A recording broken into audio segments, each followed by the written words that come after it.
আসসালামু আলাইকুম রহমতুল্লাহ। আমার প্রাণপ্রিয় বন্ধুরা সবাই কেমন আছেন? আশা করছি আল্লাহর রহমতে সবাই ভালো আছেন। নোয়াখালীর অবস্থা খুবই খারাপ, খুবই ঘন বৃষ্টি হচ্ছে এবং অবস্থা খুবই খারাপ। সবাই আমাদের জন্য দোয়া করবেন। আমাদের নোয়াখালী হাতিয়ার অবস্থা সবচেয়ে বেশি খারাপ।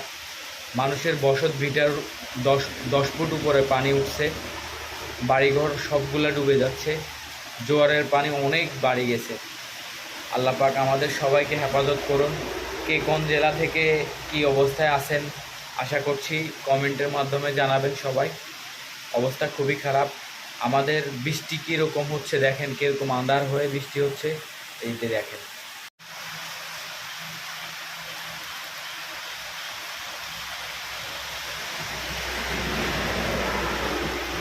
সবার জন্য দোয়া করবেন। আল্লাহ পাক যেন আমাদের সবাইকে বিপদ আপদ থেকে, সকল প্রকার বিপদ আপদ থেকে হেফাজত করেন। সবাই সবার জায়গা থেকে দোয়া করবেন আল্লাহর কাছে, আল্লাহ যেন আমাদের সবাইকে বিপদ আপদ থেকে হেফাজত করেন।